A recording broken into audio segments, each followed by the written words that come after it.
right now on KMBC 9 News at 6. A first alert Tuesday night. There's now a tornado warning that now includes Douglas County. As dangerous storms tear through the area. There is the tornado right there. More power flashes, as you can see as well. Anywhere near Bonner Springs and Baser, you need to be prepared for a violent tornado, perhaps one that we have not seen in over a decade. News Chopper 9 with the first images of damage on both sides of the state line. We're just coming up on some incredible damage here in Linwood. I saw my bedroom just leave. It was gone. And we were underneath the one part of the house that didn't get taken. KMBC 9 news crews in the areas hit the hardest as we get our first look at the damage Mother Nature left behind. It's been almost 24 hours since severe weather hit the Kansas City area. You're looking at live pictures in the Linwood, Kansas area where an EF4 tornado hit last night. People are starting the long cleanup process and salvaging what is left behind. This was a major tornadic event last night. No deaths, unbelievably, but there were injuries and damage is everywhere. We have reporters on both sides of the state line tonight, stretched across 5 counties. We are in Clay County, right outside Excelsior Springs, but our coverage begins on the Kansas side in the Linwood area. Laura Moritz is there right now. Laura? And Chris, we're in Leavenworth County, and specifically we're at the Free State Growers, and you can see behind me the storm, which was an EF4 when it blew through here, just took everything and just tossed it anywhere and everywhere it wanted to go. I want to bring you a little bit closer to this car. The one person who was still working, because it was after hours when the tornado hit here at Free State. This is his car. He wasn't in the car, and we're going to talk about his story of survival in just a little bit, but you can just see, I mean, everything, it's just caked in insulation and debris and just tossed around. You can't even imagine the winds that were blowing through here. Kelly Eckerman is also in Linwood, and she has spent the day talking to people, all survivors of last night's storm. Kelly? Laura, it's easy to see the damage here at this house in Linwood, and when you think about it, it was just 24 hours ago. This was the Duffin family home. That was the master bedroom right over there, and now this is all that's left. Now, father and son, they rode out the storm in the basement. They hid under a mattress, and it was actually 13-year-old Kobe who saw just how terrible it was outside. He begged his dad to get downstairs, and he helped warn his mom not to come home from work. I was honestly scared I was gonna die. Like, I didn't think I was gonna make it out because, I mean, you don't even know. I mean, it's scary. You hear all this stuff above you and you're like, is it gonna fall down on you? Is it gonna crush you? Are you gonna get stuck? Now, in talking to the family, they said it's really pretty tough to even know where to begin picking up the pieces, but every once in a while throughout the day today, we'll hear a cheer or a squeal, and it's because one of those family members found something, some token, something sentimental that they were able to salvage. So there have been just a few bright moments in all of this, Laura. Oh my gosh, what a story, Kelly. You know, News Chopper 9 caught the images last night of that EF4 tornado. Our jaws were dropping as Johnny Rollins was above the scene, and he's back live above all of the wreckage with a better look. Johnny? And you know, this tornado started to the south and west of Lawrence and Overbrook, and then proceeded on to the north and east, and about 6.5 miles to the southwest of Linwood is where we have the Building Blocks Daycare Center that was almost leveled by this tornado. Take a look at all the damage we have here. It's quite a complex, as a matter of fact. You can see some of those play toys, some jungle gym type playground equipment in the back, and this may be a mini gymnasium, but take a look at the damage there. And the cinder blocks just not good at withstanding tornadic winds, and you can see they are scattered debris all over inside there. No word if anybody was here by that time of night. Hopefully, if they were open, all the parents had picked up their kids, but boy, certainly a lot of damage here. They've already got some tarps on top of this building to try and protect what is left, but a big job here rebuilding and cleaning up as well. Johnny Rollins, News Chopper 9, back to you in the studio.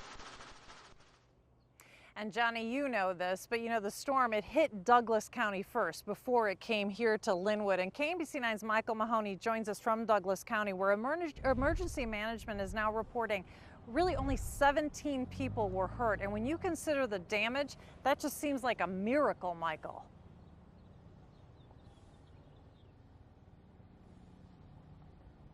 Yeah, you're right there, Lori. The Douglas County authorities say that they sounded the sirens after the tornado warning was issued. Not the watch, but the warning. And as a result, they are absolutely convinced that of those 17 injuries that you just referred to, only 3 of them had to go to the hospital.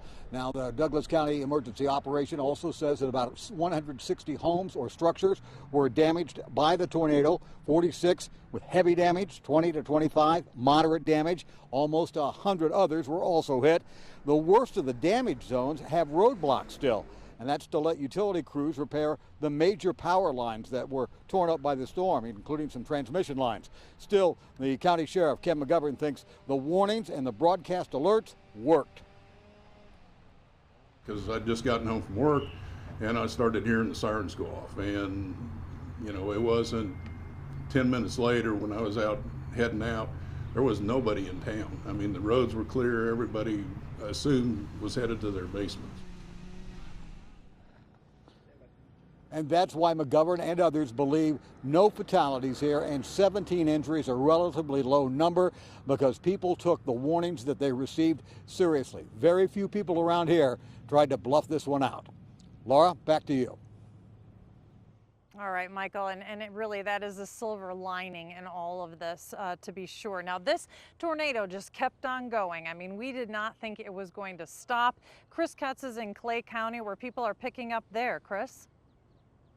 Yeah, they sure are. We're right off 69 Highway, just outside Excelsior Springs. This is the house of Larry and Kathy Wicks, or I should say, what is left of this house. This is a couple that rode out the storm in the basement, but as you can see, that top floor there just isn't much left. The good news is they've had a chance to talk with insurance adjusters, so that process started, and they have also been blessed with a ton of friends who have been here all day long. If I can swing you over, it's been a long line of trucks and trailers and friends who have helped this family save what they can, but clearly the road back is going to be a long one, that is for sure. Their daughter had a chance to talk with us earlier in the day about how mom and dad are doing this evening and the beginning of what will be a very long road back. Shock still, I think, trying to, figure out what in the world they do next. They don't have a place, they don't have a home, so trying to figure out where they go next. Obviously, they're staying with me.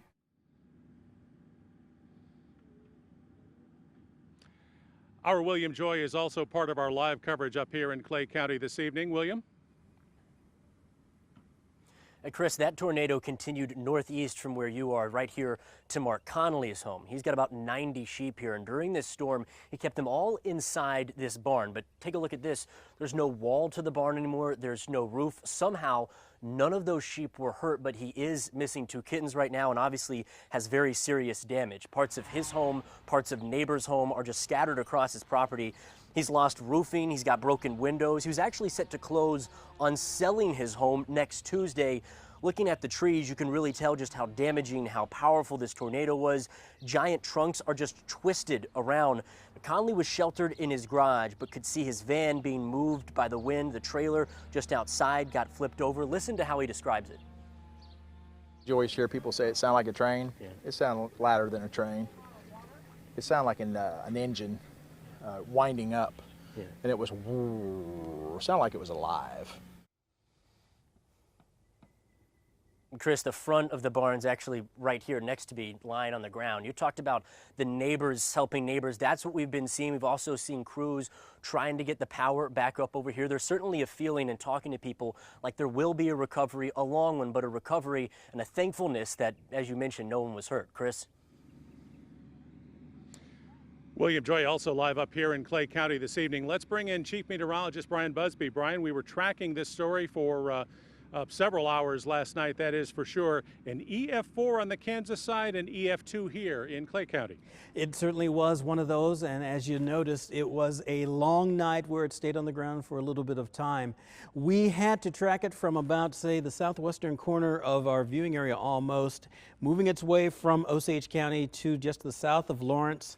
That is going to be the line that you see in red. and that's the path. And then the yellow is where it lifted, and then once again started to set up shop mainly to the north and east toward Clay County. And eerily familiar, Katie Horner decided to put the 4th of May up there from 03, and that shows pretty much the same path from KCK up to Liberty as well. So it was on the ground for a while with winds of at least 140 miles per hour, if not more. So an EF4 for sure in and around the area. Early this morning, I got a chance to look at the damage in Linwood, Kansas, and many homeowners took cover immediately when they heard the sirens. And I spoke to a woman who quickly texted her dad about that storm. Well, I was at my house. I live in Tonganoxie, and I was just watching the weather report and texted my dad saying, take cover. You're saying it's coming over. And then he texted me, and he said, we're in our basement. And the next text I got said, I think we just got a direct hit. So he texted me the first time at 6:39, and the next text came at 6:43. Just that quick. See, 5 minutes, exactly 5 minutes. Jessica says she was grateful to hear her dad made it to his safe area in that basement. A lot of close calls For sure. yesterday, but we're glad that everyone is alive. Thanks, Brian. Well, the storm also ripped through homes west of Bonner Springs, causing damage out near Bear Lake. I was out there reporting last night. I can attest the destruction is extensive. One family in the neighborhood took refuge in a storm shelter. This is now all that remains of their home. The good news here, all 3 made it out alive and without injury. And then our ears were plugged completely up. I mean, it was like it was right on top of us, and I can't even describe the magnitude of the sounds. It was literally, it was like putting 2x4s in a huge blender. It's hard to imagine. As the home you see right here, it's completely destroyed aside from the shelter where the family took cover. They tell us hundreds of their family and friends and co-workers even have already reached out to help them about rebuilding. And we're seeing so much of that, and there's opportunities for you out there to help, and there's several things you can do. In fact, Stephen, one of the things that people are being asked to do is to help Heart to Heart International. Karen Kornacki was at their headquarters in Lenexa today, where they're basically looking for folks who are willing to roll up their sleeves and get to work. So you say you want to help. Well, here at Heart to Heart you can. Look at this. This is an assembly line of very important products because they're building hygiene kits. Hygiene kits are needed after every disaster. And you can see the things they're putting in here, and that becomes very important to everyone who needs a little extra help during this time. Every disaster, people need the basics to keep themselves clean. Hand washing, shampoo, toothpaste, toothbrush, etc.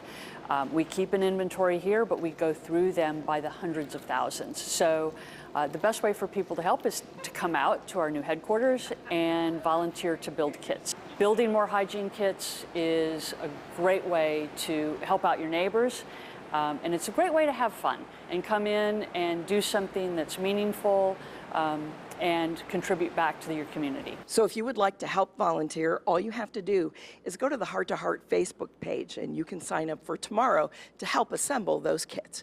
Karen Kornacki, KMBC 9 News. Those volunteers are needed at 10 o'clock tomorrow morning. They are hoping to build at least 1,500 of those kits, and once assembled, they're going to take them out to the elementary school in Linwood. We continue to survey the damage from last night's storms across the metro. These are live pictures from Linwood, Kansas. Next at 6, how one man was able to ride out this storm under his tractor. And from tornadoes to flooding, right now a town is under a mandatory evacuation after a levee breach. Our crews head to Northwest Missouri. That's next on KMBC 9 News at 6.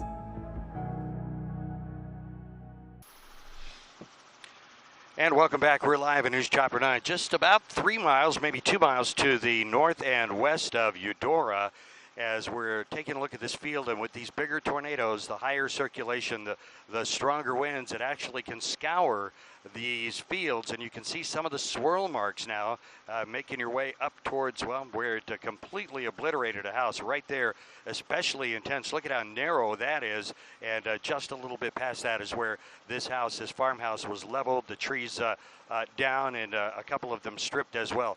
This is where the tornado was passing through a very rural area, as you can tell, just beyond this a mile or so across the Kansas River on its way over to Linden. Johnny Rollins, News Chopper 9. Laura, back down to you.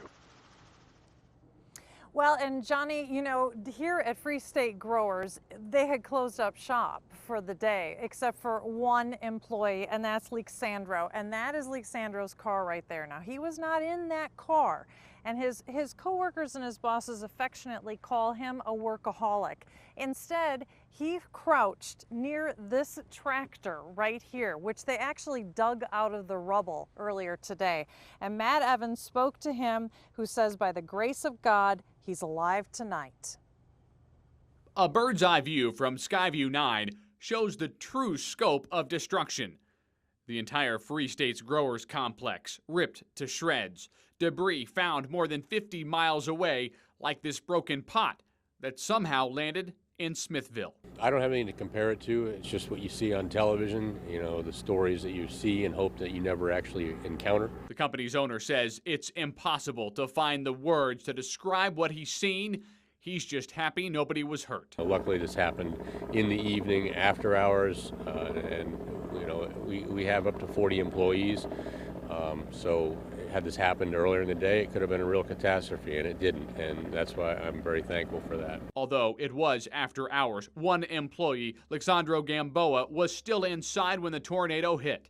Surveying the damage today, he was too emotional to talk to us on camera, but described how he huddled behind this tractor as the greenhouse crumbled down around him. He told us all he could think about during it all was seeing his son one last time. Then, when he emerged from the rubble, shaken but alive, he said God had given him a second chance on life, a chance he will never take for granted. In Linwood, Matt Evans, KMBC 9 News. And we can all learn from Alexandro and that experience that he had. This is inside the greenhouse. The greenhouse is massive. This is a huge business. And of course, all the plants that were in here, really millions of dollars of plants, are destroyed. Insurance adjusters have been out here. Haley and Steven, we're going to toss it back to you in the studio. You know, it's just kind of one concern with Mother Nature after another, and the next concern is flooding.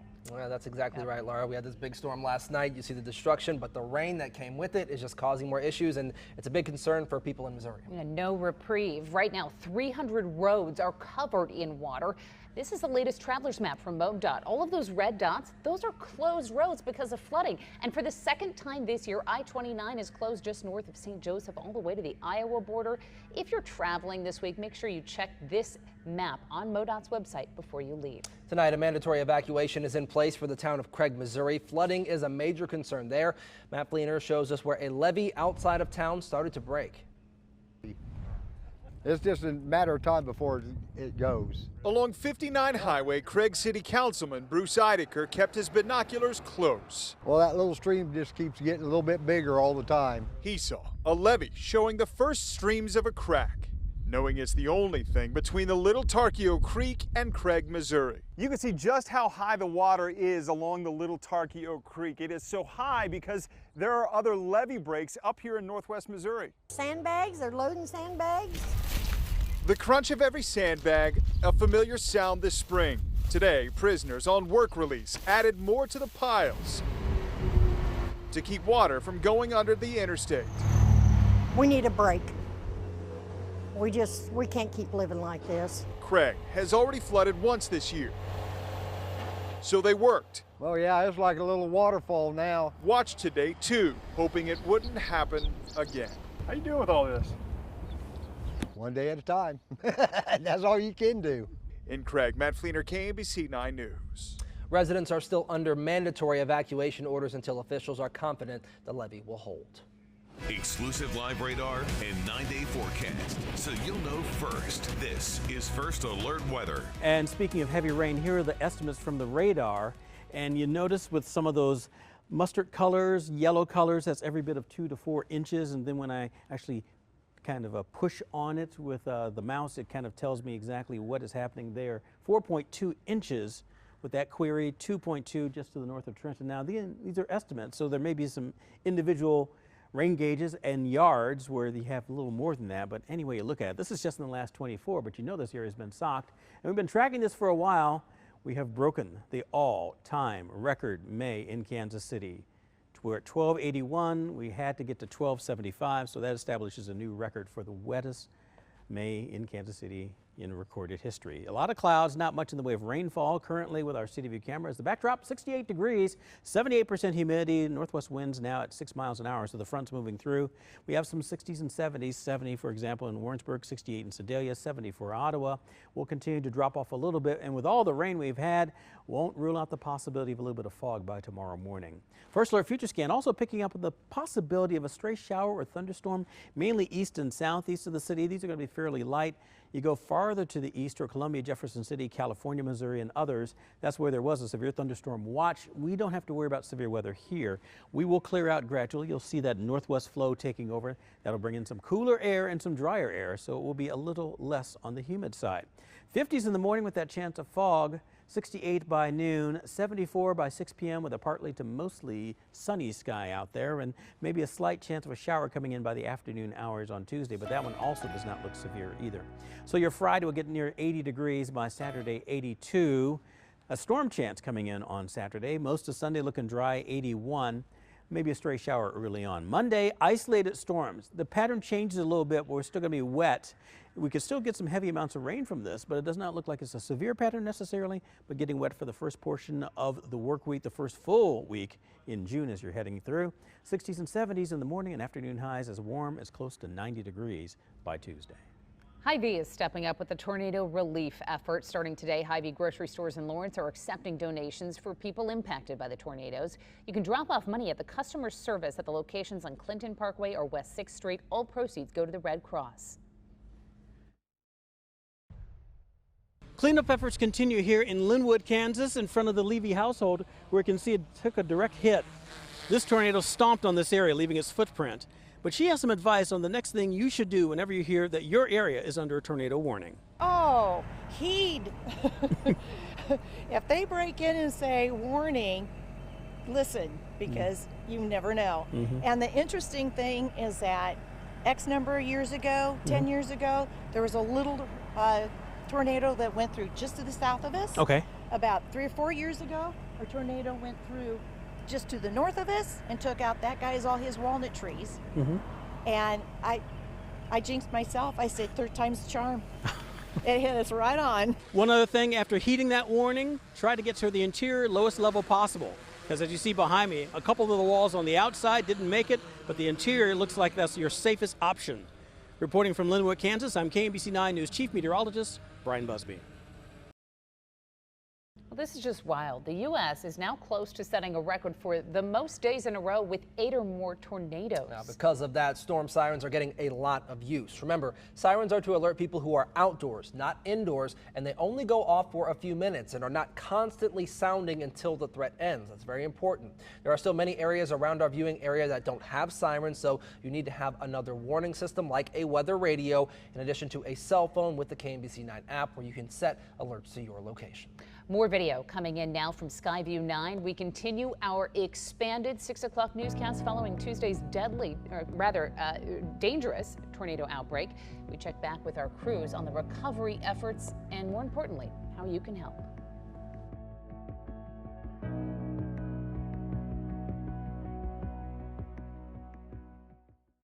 Oh, where do you start? I mean, where do you start? I don't have a clue where I start or where we start, you know?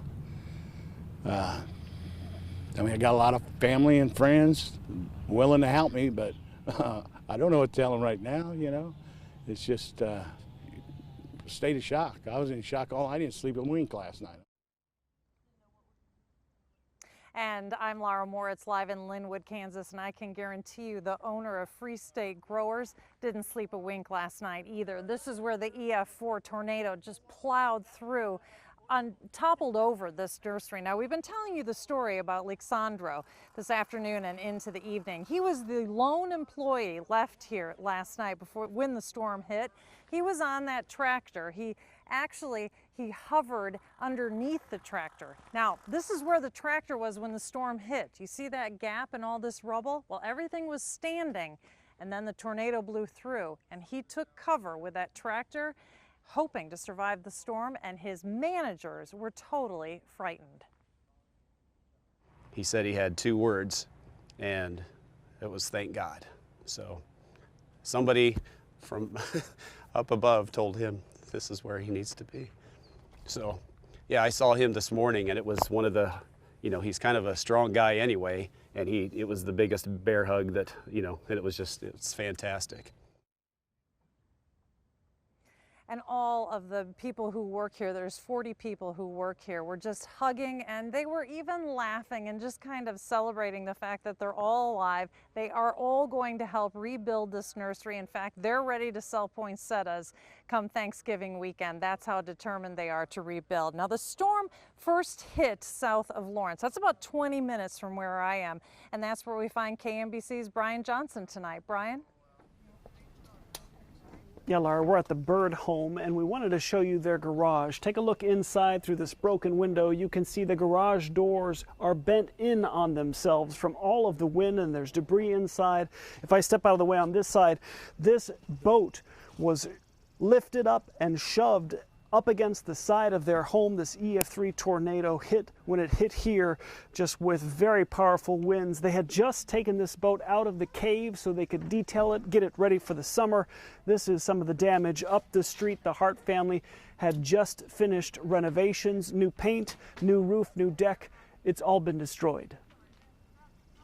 So this used to be our living room area and then kitchen area, but as you can see, that's no longer there. For 34 years, the Hart family has lived at this home. The tornado pushed the side of the home in. It toppled the chimney and threw their roof a football field away. Our roof is like where that brown shed is or was. It's like leaning up against it. We think that's our roof. Today they salvage what they can, clean up, pack up, and pick up debris. Well, there's some segments of trees that are missing down there, and then it just ripped straight through here and then headed up along that way. When the EF3 tornado came towards them, they sheltered downstairs in their closet. Our whole house was shaking, and then it sounded like glass was breaking, and then you hear kind of a whoosh, and that was probably the roof flying off. When they emerged, they saw sky and realized a lifetime of history was gone. It was really quick. I mean, it was amazing how fast it came through. Sad to see. Last night, didn't really have much emotion because I don't think I'd really processed it, but coming back this morning, it was kind of tough.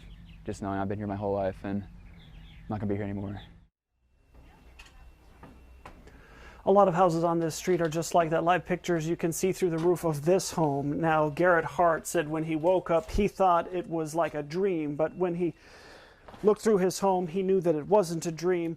They're now dealing with the aftermath. That's the Hart family. This is the Bird family. Many, many homes in this area are destroyed just the same. Live in Lawrence, Brian Johnson, KMBC 9 News. Laura, will send it back to you. All right, Brian, thank you very much. Well, the storm continued toward Bonner Springs, specifically the Bear Lake area, and that's where other storms, just like what Brian was describing, are destroyed there. KMBC 9's Kelly Gibbs was there earlier today. Everything happened so fast, it could have been, it was probably 20 or 30 seconds at max. For Travis Boatwright and his family, this is now all that remains of their home. I don't even know where to start. Tuesday night, Travis, his wife and son were monitoring the storm's path, eventually taking shelter here, the only area of the home that remains fully intact. Yeah, we were kind of afraid to open the door. You know, it was just, just to see everything gone. I'm blessed to be alive. Began to wonder, and we were just standing there, just hoping everything would hold together.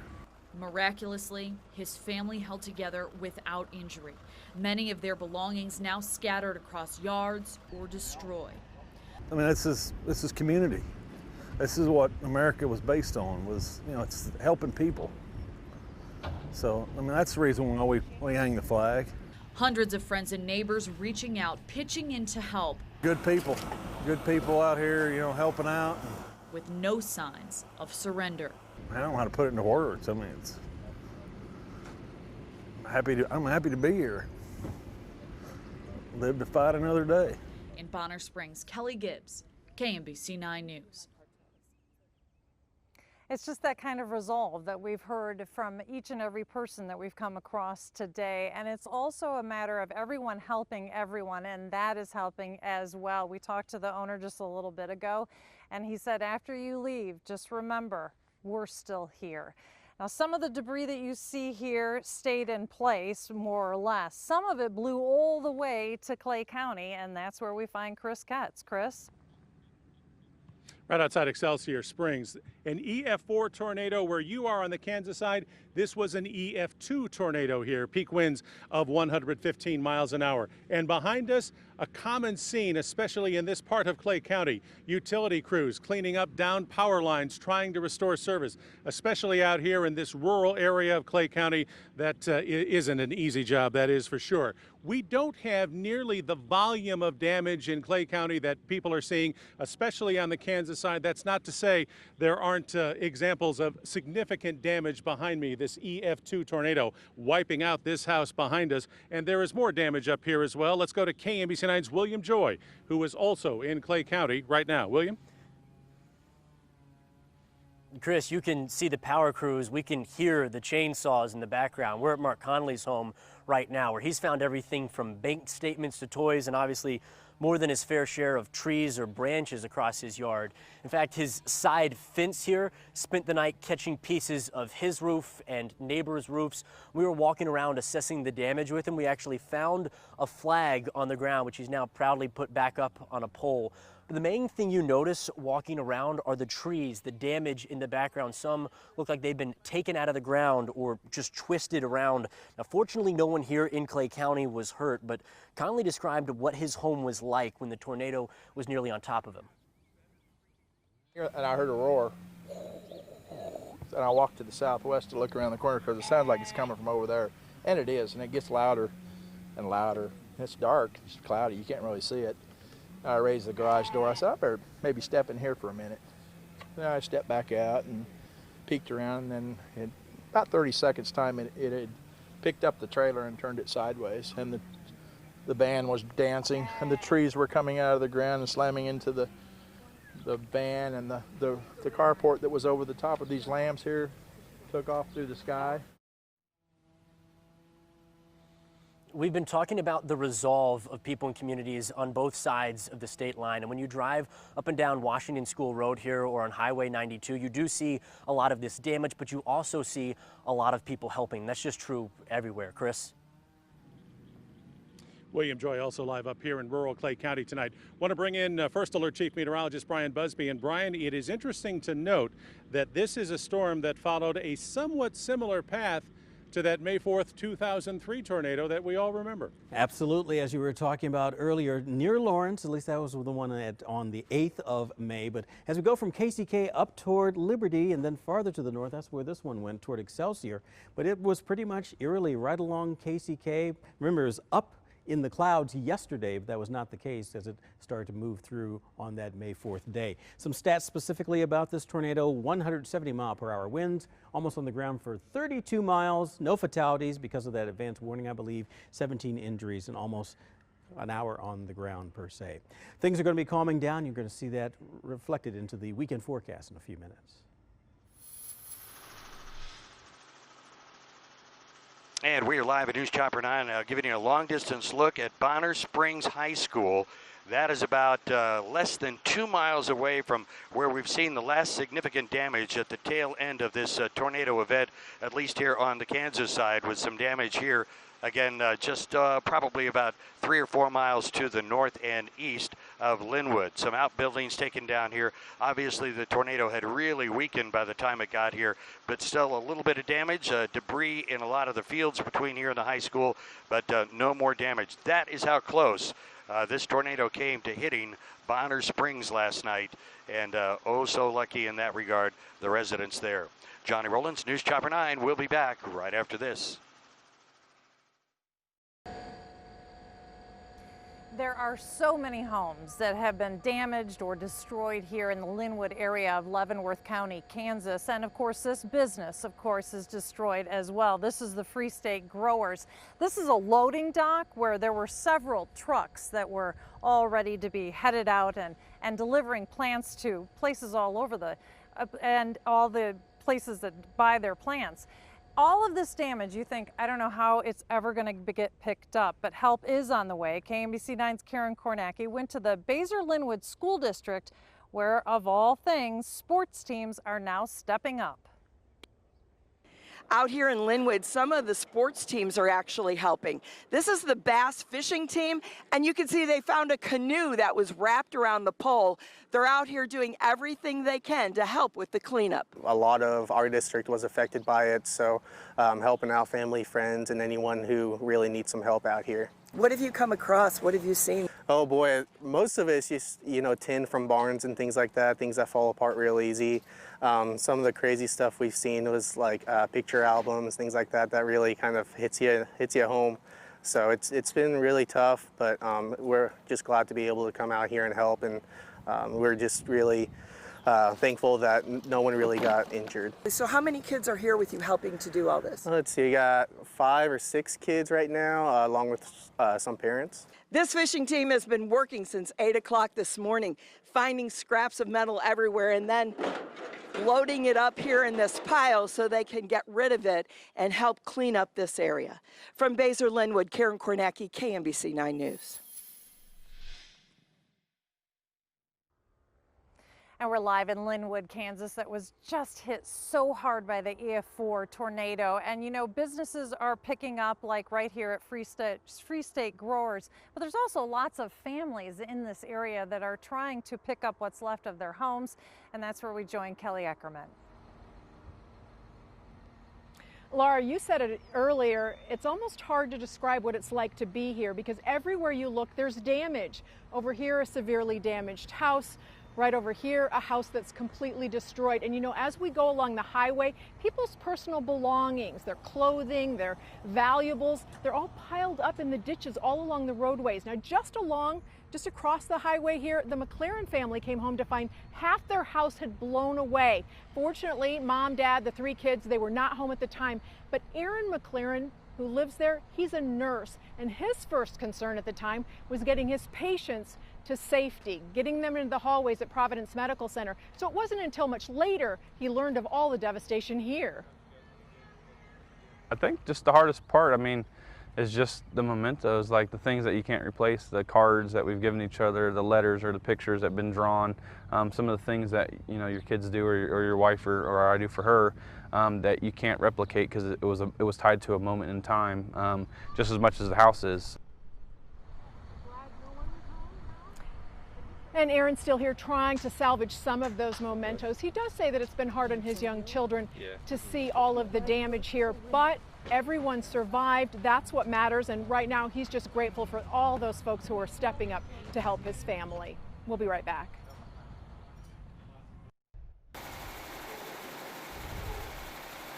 Field is back open after storms left debris all over the runway, some of it from as far as 50 miles away. Flights were delayed for several hours as the airfield was cleaned up of debris. Wall panels, other objects were also spotted on the runways, and the airport was finally able to reopen shortly after midnight last night.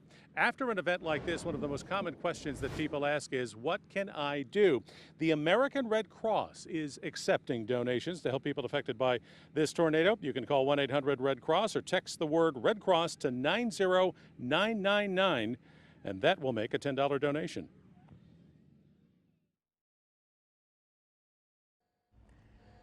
Last night's tornado was on the ground for more than 2 hours.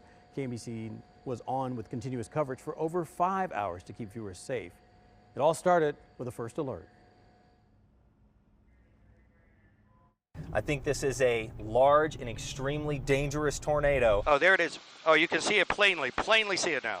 Gosh, look at that. It is huge on the ground. Douglas County is the tornado emergency. Anywhere near Bonner Springs and Baser, you need to be prepared for a violent tornado, perhaps one that we have not seen in over a decade. I could see the storm coming. It looked very, very dangerous. Severe warning, severe warning, severe warning. It was just coming repeated. That's when we knew to take it serious. And you see both sides of it, and look at how wide this tornado is. A little bit further back, it is huge. You can just barely see to the left the east side of it, and this is a massive tornado. Do not go west out of Kansas City on Interstate 70. There will be a violent tornado crossing over the interstate in just a matter of minutes. It's going through Linwood right now, Brian, and you can see the multitude of power flashes. You know the sounds. It sounds just like it does. It's a rumble. Fear, my kids were different places. I didn't know where they were at. My children are in this area. They're with their father, so we asked them, hope they know better. They should be down in their basement. A large tornado on the ground. Looks like it's already passed through Lawrence, and it's coming up to the Kansas River right now. After the storm passed, KMBC 9 crews were there first. We are in the Bear Lake area of Leavenworth County. I'm standing just feet from one of the homes here in Linwood. We knew it was coming. I just didn't think, I was just hoping it wasn't coming right at me, and it did. This used to be a greenhouse in Linwood, Kansas. Coming to you from right in the middle of the storm path. This rural area just south of Lawrence, Kansas is right in the path of the tornado. These are people's lives that have been so impacted by this storm. It's emotional for me right now, just looking at it. Yet another story of total destruction and resilience.